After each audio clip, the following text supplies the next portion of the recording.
Bonjour à tous. L'objectif de cette vidéo est dans un certain sens d'apprendre à compter des ensembles qui ont une infinité d'éléments. On va étudier comment étendre aux ensembles infinis le processus de comptage, celui qu'on utilise sans y penser quand on a affaire à des ensembles finis. En quelque sorte donc, on va réapprendre à compter. Plus exactement, on va se poser d'un point de vue mathématique la question de savoir ce qui est en jeu quand on compte et les propriétés qu'on utilise pour déterminer de quelle manière on peut les généraliser aux ensembles infinis. On va notamment apprendre, grâce à un théorème fondamental de Cantor, que la distinction fini-infini n'est pas suffisante, parce qu'il y a plusieurs sortes d'infinis. C'est un champ tout à fait extraordinaire de la théorie des ensembles qui consiste à catégoriser les différentes sortes d'infinis mathématiques. Ici, on se centrera surtout sur la distinction entre l'infini dénombrable, qui concerne les ensembles comme n, z et q, et l'infini non dénombrable, qui concerne des ensembles comme R ou comme l'intervalle 0,1. Pour ceux d'entre vous qui se demanderont à quoi ça sert de vouloir compter l'infini, voici un petit paradoxe sur lequel réfléchir. On part d'un carré plein de côté 1. Comme vous le savez, l'aire d'un carré est le carré de son côté, donc ici l'aire du carré est égal à 1. Si on veut, on peut découper le carré en morceaux, comme un puzzle, et quelle que soit la manière dont on fait le puzzle, la somme des aires des différentes pièces sera toujours égale à 1. On peut couper en 2, en 3, en 4, en autant qu'on veut, et même en une infinité de pièces, sans changer le résultat. Par exemple, avec des morceaux rectangulaires de longueur 1 et de largeur 1,5, 1 quart, 1 huitième, etc., ça marche aussi. C'est simplement une manifestation de l'égalité somme des 1 sur 2 puissance n pour n de 1 à l'infini égale 1. C'est un cas particulier de la formule qui donne la somme des termes d'une suite géométrique. Le paradoxe arrive quand on s'intéresse au puzzle dont chaque point du carré constitue une pièce. Parce que chaque pièce est maintenant d'aire nulle. Un point est d'aire nulle. L'aire du carré, qui est égal à 1, devrait donc être égal aussi à la somme des infinis de toutes ces aires nulles, c'est-à-dire 0 plus 0 plus 0 plus 0 plus etc. jusqu'à l'infini. Or, 0 plus 0 plus 0 plus 0 plus etc. jusqu'à l'infini, ça fait 0. On devrait donc avoir 1 égale 0. Comme c'est quand même un peu dur à avaler, on se dit qu'il doit y avoir une faute de raisonnement quelque part. Sans forcément être capable tout de suite de trouver exactement où, on peut se douter que le problème provient de la somme infinie. Mais dans le détail, les choses sont un peu subtiles. Vous pouvez essayer de réfléchir un peu pour trouver une réponse par vous-même, et l'explication détaillée sera donnée en section 5.2. Face à ce genre de paradoxe, on peut se dire que l'infini conduit à des choses fausses, et qu'il vaut donc mieux éviter de s'en approcher. Ici, ça reviendrait à s'interdire une fois pour toutes de partager le carré en une infinité de pièces de puzzle pour faire la somme des aires. Ce genre de position méfiante vis-à-vis de l'infini a été défendu par des mathématiciens jusqu'au XIXe siècle. Vu tous les paradoxes que l'infini avait posés jusque-là, c'était une position prudente, qui se défendait. Le problème, c'est qu'en mathématiques, l'infini montre vite le bout de son nez. Par exemple, quand on calcule une intégrale, même une intégrale facile d'une fonction bien régulière sur un intervalle comme 0,1 fermé, en un sens imagé, l'intégrale d'une fonction est la somme des aires d'une infinité de rectangles de largeur nulle. Donc, à moins de devoir renoncer au calcul intégral, on est bien obligé d'accepter de composer un peu avec l'infini. Au lieu donc d'essayer de tourner le dos à ce genre de problème, on a fini par se dire qu'il fallait prendre les choses autrement, en précisant les contours de ce qu'on a le droit de faire ou pas avec l'infini. Et pour ça, il y a eu Georges Cantor, un mathématicien allemand de la fin du XIXe siècle, après qui la perception mathématique de l'infini n'a plus jamais été la même. Cantor a été le premier à faire de l'infini un objet d'étude en soi des mathématiques, plutôt qu'une invocation plus ou moins vague. Ses travaux ont été une révolution mathématique. David Hilbert, un autre grand mathématicien allemand, parlait du paradis que Cantor a créé pour nous. C'est ce paradis qu'on va explorer dans cette vidéo. Ce qu'il faut retenir de cette introduction. En mathématiques, l'infini apparaît souvent, et même très souvent. On pourrait même dire qu'on ne peut pas y échapper. Manier l'infini sans précaution conduit à des paradoxes. On doit donc faire attention à ce qu'on fait, et notamment se méfier d'une intuition trop naïve. L'objectif de ce cours, c'est de compter des ensembles infinis, en évitant les paradoxes donc, et on va se préparer en s'outillant, c'est-à-dire en se donnant des outils mathématiques adaptés. On va principalement distinguer l'infini dénombrable, celui des ensembles n, z et q notamment, et l'infini non dénombrable, celui des ensembles R et l'intervalle 0,1 notamment. Prenons le cas d'un ensemble E tout simple de la vie courante. Pour le compter, on énonce un à un les premiers entiers naturels non nuls, dans l'ordre, en même temps qu'on désigne chaque élément de l'ensemble. Ici, ça donnerait 1, 2, 3, 4, 5. Le dernier nombre énoncé, ici 5, correspond au nombre d'éléments de E. On dit que E a 5 éléments, ou de façon équivalente que le cardinal de E est égal à 5, ce qu'on note card de E égale 5. Tout ça a l'air très simple et très intuitif, mais en vrai, il y a déjà en arrière-plan beaucoup de choses pas faciles du tout à mettre en place de façon vraiment rigoureuse. On va pas le faire ici, et plus généralement, pas mal de choses qu'on dira dans ce cours mériteraient en fait une argumentation très serrée, dont on se dispensera. Mais pour donner une petite idée des subtilités qui se cachent là-dessous, on devrait par exemple démontrer qu'on tombe toujours sur 5 quand on compte E. Parce que je suis tombé sur 5 en comptant les éléments dans un certain ordre. Si j'utilise un autre ordre, est-ce que je suis bien certain que ce sera toujours 5 qui viendra en dernier? La réponse est oui, heureusement, mais pas juste parce que c'est évident. C'est un théorème qui relève de la théorie des ensembles. On ne va pas le démontrer ici parce qu'on n'en aura pas besoin, et si j'en parle, c'est parce qu'on a souvent besoin de questionner les évidences quand il s'agit de généraliser quelque chose à une situation nouvelle. Parce que ce qui est évident dans un cadre, paraît évident, ne l'est pas forcément dans un autre, et de temps en temps peut même être carrément faux. Et c'est un peu ce qui va nous arriver quand on va compter des ensembles infinis. On va avoir besoin de quelques termes de théorie des ensembles, notamment injection, surjection et bijection. Si vous connaissez déjà bien tout ça, vous pouvez vous rendre directement à la section 2.3. Deux ensembles x et y étant donnés, une application f de x dans y est une règle qui a tout élément de x associe un élément de y, qu'on appelle son image par f. L'image y d'un élément x de grand X est notée f de x. On dit que petit x est un antécédent de petit y par f. L'ensemble grand X est la source, ou l'ensemble de départ de f, ou plutôt le domaine de définition de f. Grand Y est le but, ou l'ensemble d'arrivée de f. Les applications que vous avez vues le plus souvent jusqu'ici ont été des fonctions réelles de la variable réelle, c'est-à-dire des applications définies sur R ou sur une partie de R, et qui prennent leur valeur dans R. La fonction sinus, par exemple, définie de R dans R, ou la fonction racine carrée définie de R plus dans R, etc.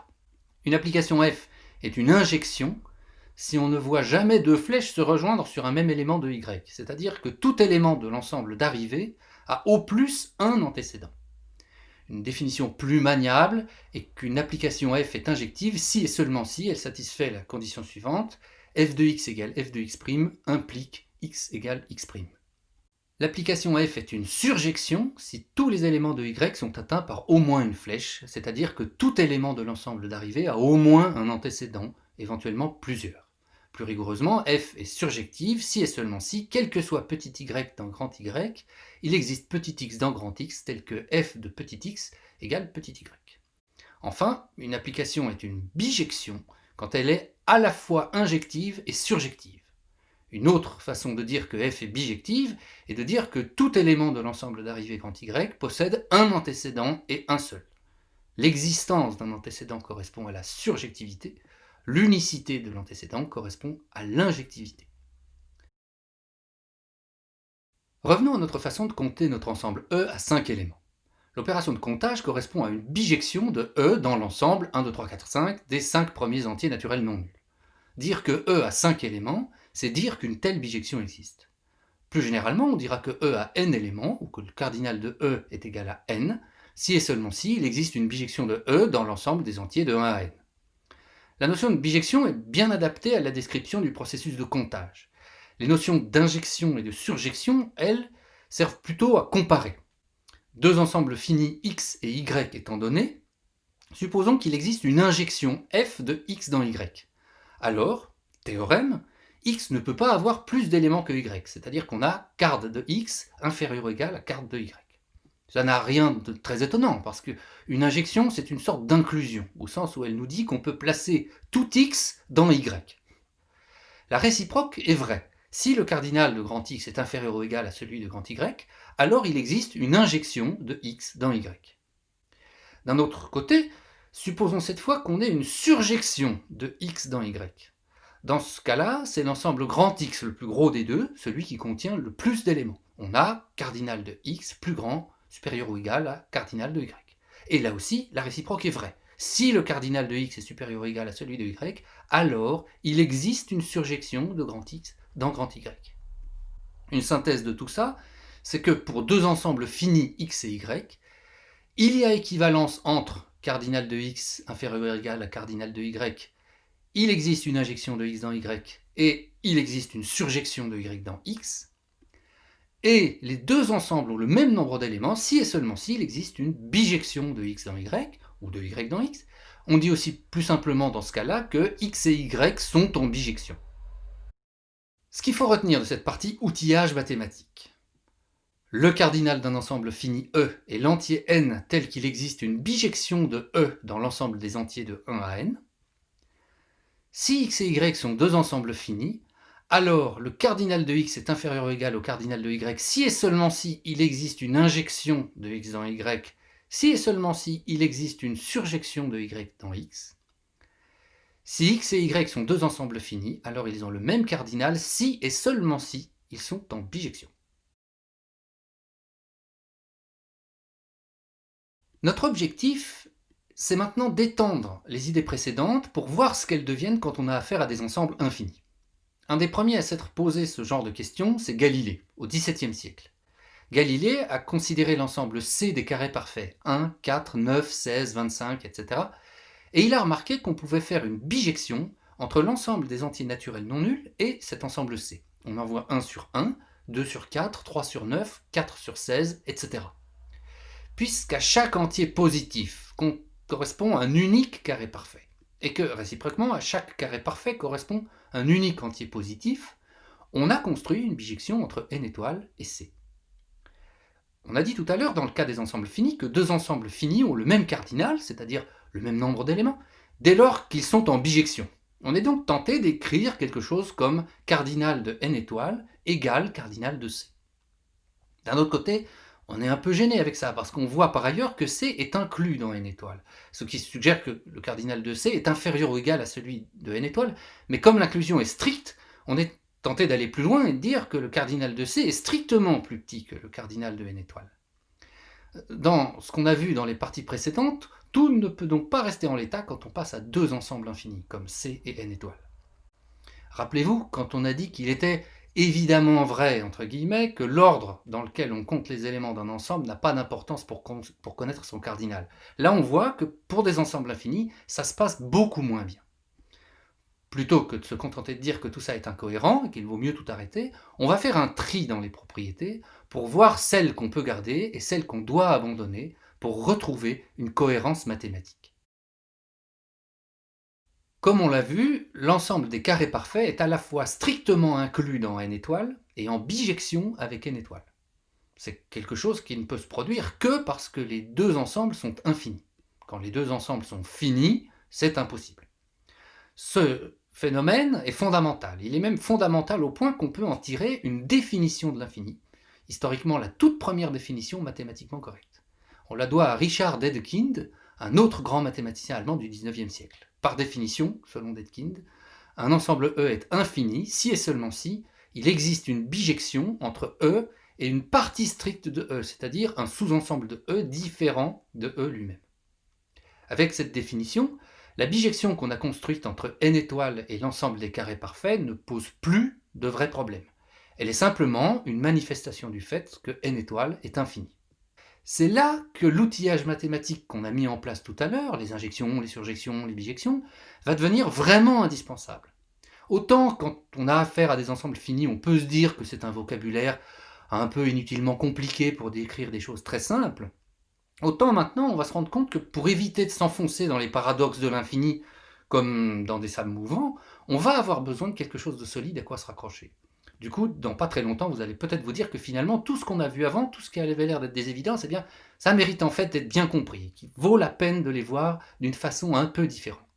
Le fait est qu'étudier l'infini la première fois, ça force à sortir de sa zone de confort. Les ensembles n et n étoiles sont tous les deux infinis. On peut évidemment facilement construire une injection de n étoiles dans n, il suffit d'envoyer chaque élément de n étoiles sur lui-même.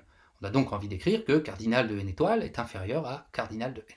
Et comme l'injection est stricte, c'est-à-dire que ce n'est pas une bijection, on a envie d'écrire aussi que cardinal de n étoiles est strictement inférieur à cardinal de n.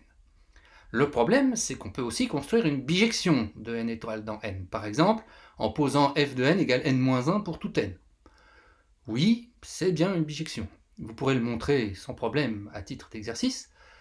On peut avoir l'impression que le décalage initial, qui fait pointer 1 sur 0, puis 2 sur 1, et ainsi de suite, fait qu'on va manquer de nombres à l'infini, qu'à la fin, on ne pourra plus atteindre le dernier élément de n, parce qu'on aura épuisé les éléments de n étoile avant. Ce genre de ressenti est normal quand on commence, parce que l'intuition initiale qu'on peut avoir est héritée de ce qui se passe dans le cas des ensembles finis.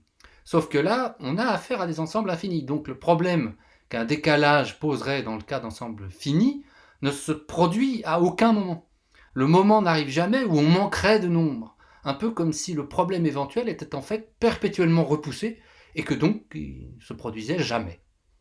Donc, puisque n étoile et n sont en bijection, on a envie d'écrire cardinal de n étoile égale cardinal de n, ce qui contredit l'inégalité stricte qu'on avait suggérée plus haut. Pire encore, on peut aussi trouver une surjection stricte de n étoile dans n, c'est-à-dire une surjection qui n'est pas une bijection. Par exemple, en envoyant 1 et 2 sur 0, puis 3 sur 1, 4 sur 2, 5 sur 3, et ainsi de suite. Ça laisserait penser, cette fois, que le cardinal de n étoile serait strictement supérieur à celui de n. Finalement, donc, si on ne prend pas de précaution, on est conduit à écrire que le cardinal de n étoile serait à la fois strictement plus petit, strictement plus grand et égal à celui de n. Ce que ça prouve, c'est qu'il faut voir les choses autrement. Il y a une petite histoire attachée au fait que n et n étoiles sont en bijection, c'est ce qu'on appelle l'hôtel Hilbert. David Hilbert, dont il a déjà été question, a illustré le phénomène en imaginant un hôtel avec une infinité de chambres, numérotées 1, 2, 3, 4, etc., jusqu'à l'infini. Un nouveau client se présente à l'hôtel et demande une chambre. Problème, l'hôtel est complet. Comment faire pour accepter le client quand même? Réponse, on dit au client de la chambre 1 d'aller dans la chambre 2, au client de la chambre 2 d'aller dans la chambre 3, au client de la chambre 3 d'aller dans la chambre 4, et ainsi de suite. Plus généralement, le client de la chambre n va dans la chambre n plus 1 pour tout n. Une fois que c'est fait, tous les clients ont retrouvé une chambre, et la chambre 1 est désormais libre et on peut y loger le nouveau client. Ce qu'il faut retenir de cette partie: définition, un ensemble est infini quand il est en bijection avec une de ses parties strictes, c'est-à-dire différente de lui-même. Les ensembles n étoile et n sont en bijection, même si n étoile est strictement inclus dans n, et qu'il existe une surjection stricte de n étoile dans n.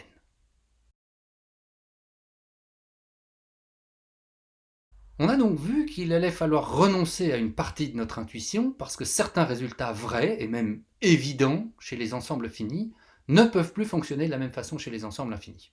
La question est donc, qu'est-ce qu'on garde et qu'est-ce qu'on lâche? La définition de Dedekind de l'infini va nous mettre sur la piste. Un ensemble est infini dès lors qu'on peut le mettre en bijection avec l'une de ses parties, comme on l'a fait avec n et n étoiles.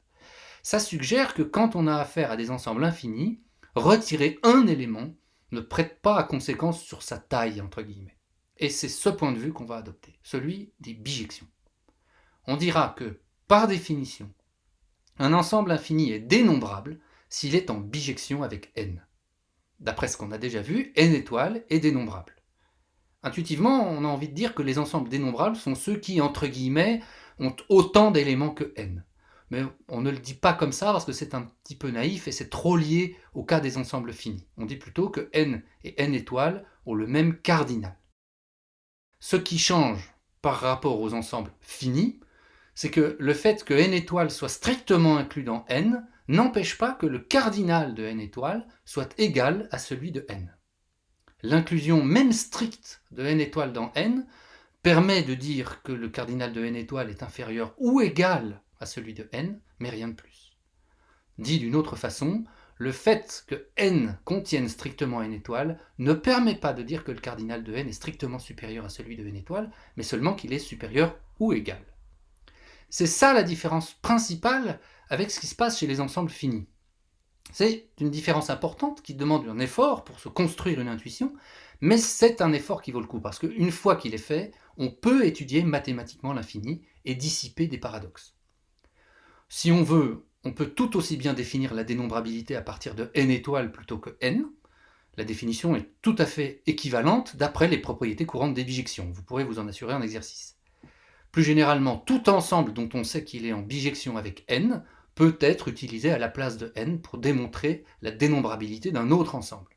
C'est pratique parce que pour démontrer qu'un ensemble E est dénombrable, il arrive qu'il soit un peu plus simple de le mettre en bijection avec n étoiles plutôt qu'avec n par exemple, ou avec un autre ensemble dénombrable parmi ceux qu'on va voir, notamment Z ou Q.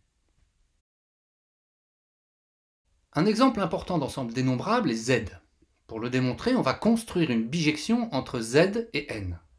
Cette bijection revient à compter les éléments de Z en allant alternativement à droite et à gauche. On compte 0 en pointant sur 0, puis 1 en pointant sur 1, puis 2 en pointant sur moins 1, 3 en pointant sur 2, 4 en pointant sur moins 2, etc. Tout entier finit par être compté, on a donc bien une bijection. Plus rigoureusement, une bijection f de n dans z est donnée par f de n égale moins n sur 2 quand n est pair, et f de n égale n plus 1 sur 2 quand n est impair. Un peu comme tout à l'heure avec n étoile, on pourrait se dire qu'il n'y aura pas assez d'entiers naturels pour tous les éléments de z, comme si on risquait de devoir s'arrêter au milieu de chaque côté des entiers, entre guillemets. Là encore, une intuition de ce genre est incorrecte parce qu'elle étend abusivement à l'infini une perception qui n'est valable que dans le cas d'ensemble fini. Il n'y a pas de dernier entier naturel après lequel on serait coincé pour continuer à compter les éléments de z. Donc tous les éléments de z sont bel et bien atteints par f. Et donc z, qui est un ensemble essentiellement fait de deux copies disjointes de n, est lui aussi dénombrable. Il contient autant d'éléments que n si on veut. Ça fait partie des choses à digérer pour bien comprendre comment manier des ensembles infinis. Le cas de Z illustre aussi qu'on n'est pas obligé de respecter l'ordre croissant ou décroissant pour définir une bijection. En l'occurrence, ça ne serait d'ailleurs pas possible, et vous pourrez le démontrer en exercice.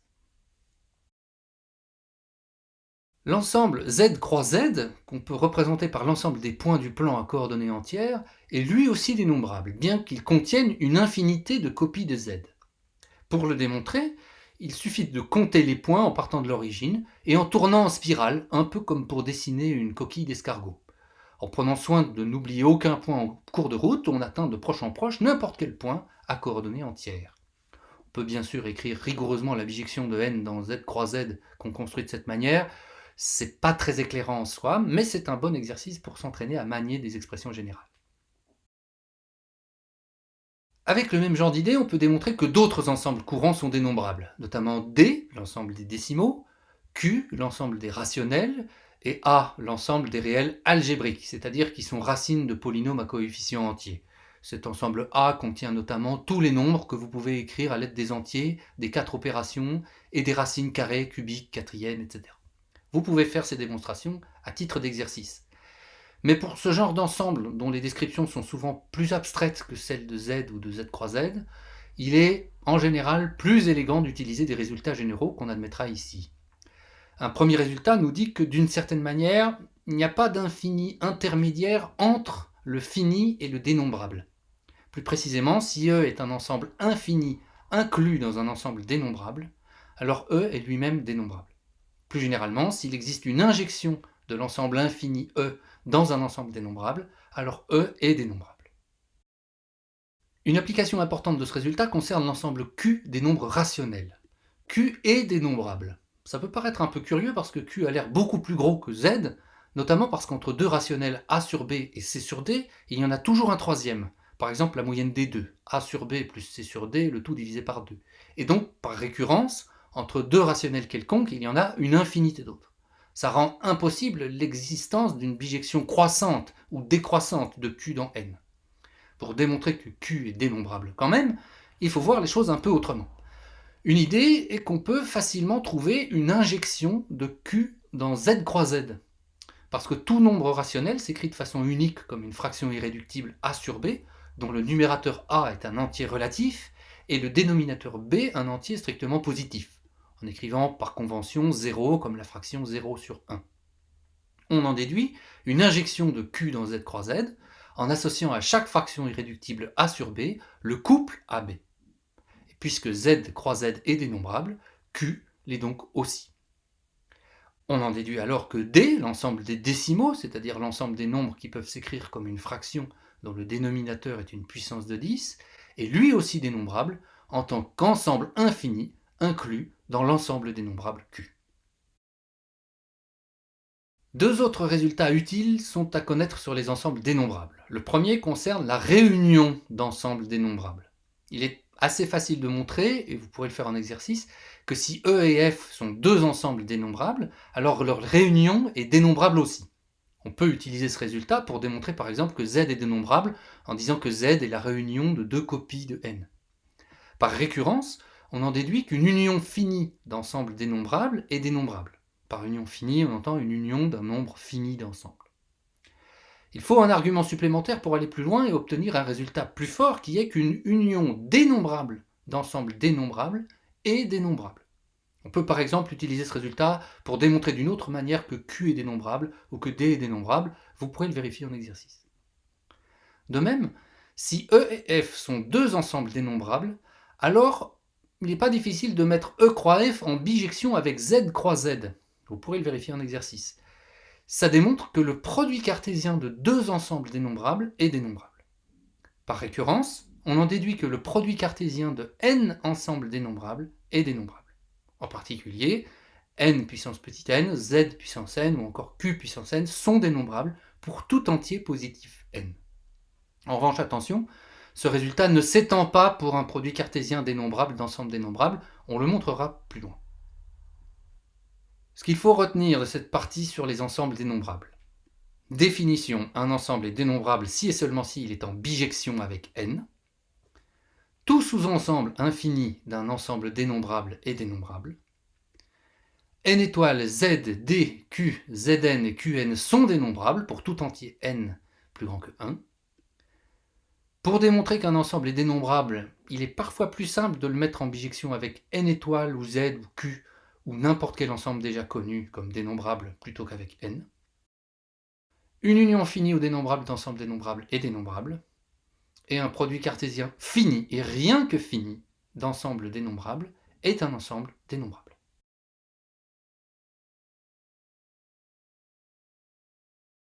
Avec tout ce qui précède, on pourrait se dire que, somme toute, l'infini c'est l'infini, et qu'on devrait toujours pouvoir mettre en bijection deux ensembles infinis.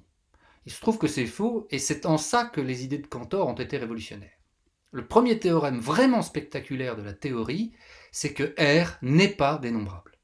Comme toujours, en mathématiques, un théorème qui nous dit que quelque chose n'est pas possible, c'est un théorème fondateur. En l'occurrence, ce théorème nous dit qu'il n'est pas possible de réaliser une bijection entre n et r.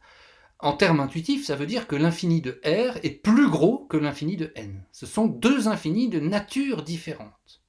Avant Cantor, personne n'avait eu l'accès à cette idée-là. On pouvait toujours trouver ici ou là, dans des réflexions philosophiques ou théologiques par exemple, des choses qui évoquaient ça de façon vague, mais là, avec Cantor, on tient quelque chose de scientifiquement établi, de démontré mathématiquement, et qui ouvre tout un tas de perspectives, en plus de préciser une fois pour toutes les contours de ce qu'on peut faire ou pas avec l'infini. Avant de voir la démonstration du théorème de Cantor, on peut utiliser cette notion de non-dénombrabilité pour éclairer le paradoxe qu'on a vu en introduction. Le paradoxe consistait à écrire que l'aire 1 d'un carré unité devrait pouvoir s'écrire comme la somme des aires de chacun de ces points. Et donc, comme l'aire d'un point est nulle, on devrait avoir 1 égale à 0 plus 0 plus 0 plus 0, etc., c'est-à-dire 1 égale 0. L'expression 0 plus 0 plus 0 plus 0 plus, etc., donne à voir une infinité de 0, d'accord, mais une infinité dénombrable de 0. Et dans ce cas-là, c'est vrai, on sait démontrer que la somme infinie fait bien 0. Le problème, c'est que rien ne nous dit que l'ensemble des points d'un carré est un ensemble dénombrable. Et, comme vous vous en doutez peut-être dès maintenant, c'est justement le contraire qui va se produire. L'ensemble des points d'un carré n'est pas dénombrable. Donc l'écriture 0 plus 0 plus 0 plus, etc. est trop naïve. Elle ne tient pas compte de la distinction qu'on doit faire entre le dénombrable et le non dénombrable. C'est cette distinction qui, quand on la fait correctement, permet de poser les bons axiomes de ce qu'on appelle la théorie de la mesure, notamment l'axiome dit d'additivité dénombrable, qui permet entre autres choses de fonder la théorie moderne des probabilités. On va faire la démonstration que R n'est pas dénombrable par l'absurde, c'est-à-dire qu'on va supposer que R est dénombrable, et on va déboucher sur une contradiction, ce qui montrera que l'hypothèse de départ était fausse. La démonstration va se décomposer en 3 étapes. La première étape, pas absolument nécessaire mais assez commode, va consister à réduire le problème en se ramenant à l'intervalle 0,1. On va donc en fait montrer que l'intervalle 0,1 n'est pas dénombrable. Sachant que R contient l'intervalle 0,1, il est assez clair que si on démontre que 0,1 est déjà plus gros que n, entre guillemets, alors R tout entier sera lui aussi évidemment plus gros que n. La deuxième étape va consister à utiliser l'écriture décimale pour écrire tous les nombres entre 0 et 1 à la suite les uns des autres, ce qui devrait être possible d'après l'hypothèse que l'intervalle 0,1 est dénombrable. Et la troisième étape, qui sera l'étape cruciale, sera l'argument diagonal, qui permet de construire un nombre entre 0 et 1 qui, par construction, n'est pas dans la liste, ce qui contradirait l'hypothèse.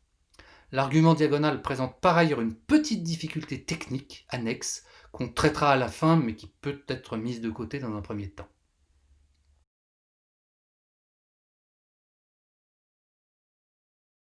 On va donc raisonner par l'absurde pour démontrer que R n'est pas dénombrable. Pour des raisons de commodité, on va plutôt démontrer que l'intervalle fermé 0,1 n'est pas dénombrable. Et c'est suffisant parce que 0,1 est inclus dans R. On a vu tout à l'heure que tout ensemble infini inclus dans un ensemble dénombrable est dénombrable. La contraposée de ce résultat est que tout ensemble qui contient un ensemble non dénombrable est nécessairement non dénombrable. Il suffit donc bien de démontrer que l'intervalle 0,1 n'est pas dénombrable pour assurer que R n'est pas dénombrable non plus. Pour notre raisonnement par l'absurde, on suppose donc qu'il existe une bijection f de n étoiles dans 0,1. On va montrer que ça conduit à une contradiction. Supposer qu'une telle bijection f existe, c'est supposer qu'on pourrait faire une liste de tous les nombres entre 0 et 1 en les écrivant l'un après l'autre sans en oublier un seul, au sens où tout nombre entre 0 et 1 finirait par être écrit au bout d'un temps plus ou moins long. L'ordre dans lequel les nombres entre 0 et 1 seraient supposés être écrits ne serait pas l'ordre croissant ou l'ordre décroissant, pour la même raison que dans le cas des rationnels, puisqu'entre deux réels, il y en a toujours un troisième. Mais en dehors de l'ordre croissant ou décroissant, on pourrait imaginer qu'il existe une autre façon de mettre les nombres entre 0 et 1 en bijection avec n étoile, un peu comme on avait fait tout à l'heure avec l'ensemble des rationnels. C'est ce qu'on suppose possible en faisant l'hypothèse qu'une bijection f existe de n étoiles dans 0,1. Pour commencer, on écrit la suite des éléments de l'intervalle 0,1 donné par la bijection f de 1 sur la première ligne, f de 2 sur la deuxième ligne, f de 3 sur la troisième ligne, etc. Chaque nombre est représenté par son développement décimal, de la forme 0, suivie d'une suite infinie de chiffres. Pour clarifier les expressions, on va simplement écrire A1, A2, A3, etc. les décimales de f de 1, puis B1, B2, B3, etc. les décimales de f de 2, C1, C2, C3, etc. les décimales de f de 3, en imaginant que l'alphabet a une infinité de lettres pour pouvoir écrire de la même manière les décimales de f de n pour tout n.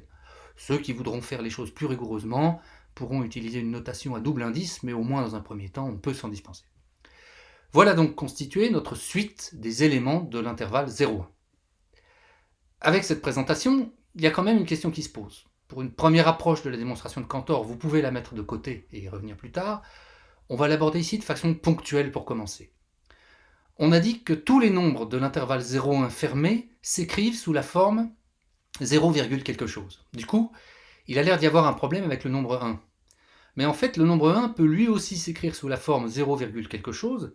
On peut l'écrire 0,99999 avec une infinité de 9 après la virgule. Donc, le nombre 1 ne fait pas exception. Si vous n'êtes pas convaincu, je redis que, dans un premier temps, vous pouvez faire comme si le problème ne se posait pas et y revenir plus tard. Maintenant, tout est en place pour l'argument clé. On a mis les uns en dessous des autres, les nombres entre 0 et 1, dans l'ordre f de 1, f de 2, f de 3, etc., en écriture décimale. Notre hypothèse de départ, c'est que f est une bijection de n étoiles dans 0,1, ce qui veut dire que tous les nombres entre 0 et 1 doivent apparaître quelque part dans la liste à un moment donné. Pour montrer que c'est faux, que ça n'est pas possible, on va construire un nombre x entre 0 et 1 qui, par construction, sera différent de tous les nombres de la liste. C'est l'argument diagonal. L'argument diagonal consiste à regarder la première décimale de f de 1, A1, la deuxième décimale de f de 2, B2, la troisième décimale de f de 3, C3, et plus généralement la nème décimale de f de n. Ce sont ces décimales-là qui se placent sur la diagonale de notre liste. Avec ces décimales, on forme un réel x entre 0 et 1, dont la première décimale, A, est choisie différente de la première décimale de f de 1. X et f de 1 sont donc eux-mêmes deux nombres différents, puisqu'une de leurs décimales n'est pas la même. C'est là qu'on passe sur une difficulté qu'on verra plus en détail tout à l'heure. la deuxième décimale de x, notée b, est prise différente de la deuxième décimale de f de 2. Là aussi donc, par construction, x et f de 2 sont différents, puisque leurs centièmes sont différents. La troisième décimale de x, notée c, est prise différente de la troisième décimale de f de 3, et donc on a x différent de f de 3, puisque les deux diffèrent au millième. Et on continue comme ça, en prenant pour nème décimale de x une valeur différente de la nème décimale de f de n, ce qui nous donne que x est différent de f de n. Et donc, et c'est là le point clé, x n'apparaît nulle part dans la liste, puisqu'il est différent de tous les f de n.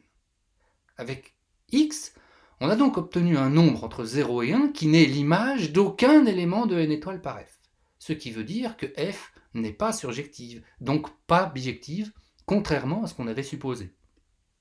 On en conclut qu'il n'existe pas de bijection de n étoile dans 0,1, c'est-à-dire que 0,1 n'est pas dénombrable. L'infini de l'intervalle 0,1, et par conséquent aussi celui de l'ensemble R, est plus gros que l'infini des entiers. Vous pouvez sauter cette section 5 de E dans un premier temps, même si elle est en fait nécessaire pour corriger un défaut dans notre argument diagonal. Mais bon, déjà, si vous avez bien compris l'argument diagonal, c'est déjà très bien. Le problème qui se pose, c'est que notre argument diagonal a supposé implicitement qu'il y avait une correspondance parfaite entre les réels et les écritures décimales. Or, ça n'est pas tout à fait le cas. Comme on a déjà commencé à le voir en fin de section 5 de C, il y a des nombres qui possèdent deux écritures décimales distinctes. On a déjà vu le cas de 1, qui peut aussi s'écrire 0,99999 avec des 9 à l'infini, mais il y en a une infinité d'autres sur le même modèle. Par exemple, 3 centièmes peut s'écrire 0,03 ou bien 0,029999 avec des 9 à l'infini. Il se pourrait donc que dans notre choix des décimales de x, on n'ait pas eu de chance et qu'on soit tombé sur une écriture décimale d'un nombre qui apparaît parmi les f de n, mais écrit avec une autre écriture décimale. C'est un peu embêtant, mais du coup, on est bien obligé d'aller y voir d'un peu plus près. Un résultat qu'on ne va pas démontrer ici parce qu'il est un peu trop loin du cœur de notre sujet, permet de régler le problème. C'est un théorème qui dit d'une part que les réels non décimaux n'ont qu'une seule écriture décimale, et que les décimaux non nuls, eux, en ont exactement deux. Une qui se finit par une infinité de 0, et une autre qui se finit par une infinité de 9. Par exemple, donc, le décimal 3 centièmes a deux écritures décimales différentes, 0,030000 avec une infinité de 0, et 0,029999 avec une infinité de 9. Pour réparer l'argument diagonal et tenir compte de cette imperfection, entre guillemets, de la représentation décimale des réels, il suffit d'interdire les 0 et les 9 dans les décimales de x. Après tout ce qu'il faut pour l'argument diagonal, c'est que la nème décimale de x soit différente de la nème décimale de f de n. Donc on peut sans problème interdire aussi les décimales 0 et 9, il reste quand même toujours un large choix pour chaque décimale. Avec cette restriction sur les décimales de x, on garantit en fait que x n'est pas un décimal, puisque sinon son écriture devrait se finir par une infinité de 0 ou par une infinité de 9. Comme x n'est pas décimal, le théorème précédent nous dit qu'il n'a qu'un seul développement décimal. Désolé pour le mot décimal qu'on utilise deux fois et dans des sens assez différents, la terminologie est ainsi faite. Puisqu'il n'y a qu'un seul développement décimal qui correspond à x, le fait qu'on ne puisse pas le trouver parmi les f de n montre que x ne figure pas dans la liste, et c'est bon. Une autre façon de voir, plus théorique, consiste à dire que l'argument diagonal initial démontre en fait que l'ensemble S des suites infinies de chiffres de 0 à 9 n'est pas dénombrable. Le théorème sur les écritures décimales, les 000 à l'infini et les 9999 à l'infini, montre par ailleurs qu'on peut mettre S en bijection avec l'intervalle 0,1 union une copie de l'ensemble des décimaux compris entre 0 et 1. Et cet ensemble de décimaux est dénombrable parce que D est dénombrable. Donc l'intervalle 0,1 n'est pas dénombrable, sinon cette union S de l'intervalle 0,1 avec une copie de l'ensemble des décimaux entre 0 et 1 serait dénombrable. Du fait que R et que l'intervalle 0,1 ne sont pas dénombrables, on déduit que d'autres ensembles importants ne sont pas dénombrables non plus, en particulier tout intervalle non trivial est non dénombrable. Pour un intervalle fermé AB, c'est un exercice pas très difficile de vérifier que l'application f définie de AB dans 0,1 par f de x égale x moins a sur b moins a est bijective. donc puisque 0,1 n'est pas dénombrable, AB ne l'est pas non plus. Pour un intervalle semi-ouvert ou ouvert, on peut remarquer qu'on a affaire à un intervalle fermé auquel on a retiré un ou deux points, et retirer un ou deux points, ou même un ensemble fini de points à un ensemble non dénombrable, ne peut pas en faire un ensemble dénombrable. Ce point découle du théorème qui nous dit que la réunion de deux ensembles dénombrables est dénombrable. Vous pourrez aussi vérifier en exercice qu'il existe une bijection explicite de 0,1 fermé dans 0,1 semi-ouvert ou dans 0,1 ouvert, et donc que tout intervalle non trivial est en fait en bijection avec R. On a aussi que Rn, ou l'intervalle 0,1 puissance n et autres produits cartésiens du même genre, sont eux aussi des ensembles non dénombrables. On déduit aussi de la démonstration du théorème de Cantor qu'un produit cartésien dénombrable d'ensemble dénombrable n'est pas dénombrable, comme il en avait été rapidement question en fin de section 4.5. En effet, comme on l'a vu, l'argument diagonal démontre que l'ensemble S des suites de chiffres entre 0 et 9 n'est pas dénombrable. Or cet ensemble est un produit cartésien dénombrable de l'ensemble fini 0, 1, 2, 3, 4, 5, 6, 7, 8, 9. On a en effet que S, c'est 0, 1, 2, 3, 4, 5, 6, 7, 8, 9, puissance n étoile, tout comme l'ensemble des suites réelles indicées à partir de 1 peut s'écrire R puissance n étoile. Si un produit cartésien dénombrable d'ensemble fini n'est déjà pas dénombrable, comme le démontre le théorème de Cantor, on comprend bien qu'un produit cartésien dénombrable d'ensemble dénombrable, donc plus gros, ne pourra pas l'être non plus. Je le vois, mais je ne le crois pas. C'est une réflexion qu'on trouve faite par Cantor lui-même dans un courrier qu'il a envoyé à Dedekind au moment où il explorait ces questions d'infini. Ce qu'il voyait, mais ne croyait pas, c'était que 0,1 croix 0,1 est en bijection avec 0,1. Autrement dit, en langage un peu naïf, il y a autant de points dans un carré plein que dans un segment. Un résultat assez étrange à première vue, dont la démonstration que Cantor a donnée n'est pourtant pas très compliquée. On construit une bijection de 0,1 croix 0,1 dans 0,1 avec une sorte de fermeture éclair. Un élément xy du carré unité étant donné, on note x égale 0,x1, x2, x3, etc. pour l'écriture décimale de x, et y égale 0,y1, y2, y3, etc. pour celle de y. Pour mieux voir le truc, on commence par écarter un peu les décimales les unes des autres, et on construit alors un nombre z entre 0 et 1 qui commence par 0, et dont les décimales s'obtiennent en refermant la fermeture éclair. On alterne les décimales de x et de y. x1, y1, x2, y2, x3, y3, etc.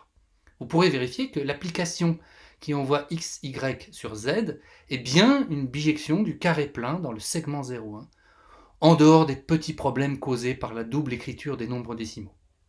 De la même manière, ou bien par récurrence, on peut montrer que l'intervalle 0,1 puissance n est aussi en bijection avec R. Ce qu'il faut retenir de cette partie, R n'est pas dénombrable, on le démontre par l'argument diagonal, donc il est bon de se souvenir au moins dans les grandes lignes. Tout intervalle non trivial est en bijection avec R, et donc pas dénombrable.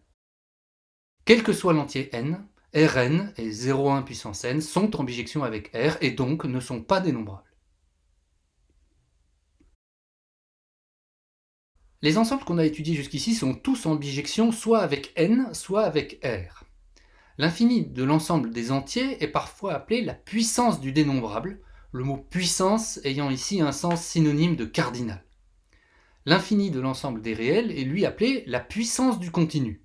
Le continu dont il est question, c'est celui de la ligne continue, la droite réelle. Il est assez logique de se demander s'il y a d'autres infinis que ces deux-là à explorer, et la réponse est oui. Il existe même une infinité d'infinis différents. On peut en construire relativement facilement en démontrant qu'un ensemble n'est jamais en bijection avec l'ensemble de ses parties. Ça permet de proche en proche de construire des infinis de plus en plus gros, et vous pourrez le faire en exercice. Malgré tout, dans les mathématiques courantes, la plupart du temps, la puissance du dénombrable et la puissance du continu suffisent.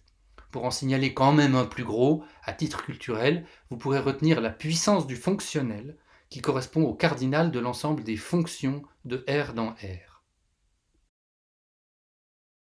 Pour finir, faisons une petite synthèse de ce qu'on a vu dans cette vidéo. Ce qu'on a vu, c'est que les ensembles infinis peuvent se partager en différentes catégories. La première catégorie, c'est celle des ensembles dénombrables, qui sont ceux en bijection avec n. En un sens intuitif, dire qu'un ensemble est dénombrable, c'est dire qu'il a, entre guillemets, le même nombre d'éléments que l'ensemble des entiers naturels. Une difficulté, c'est d'accepter l'idée qu'avec cette définition, il y a des ensembles strictement inclus les uns dans les autres et qui ont pourtant le même nombre d'éléments, toujours entre guillemets, ou plus précisément le même cardinal.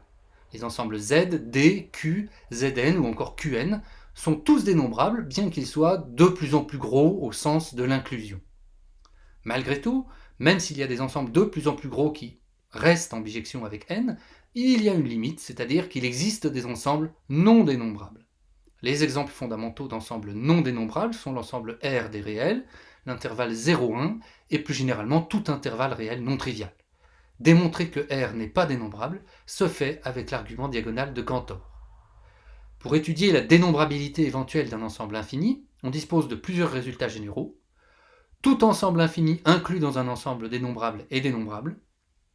Toute union finie ou dénombrable d'ensembles dénombrables est dénombrable. Tout produit cartésien fini d'ensembles dénombrables est dénombrable.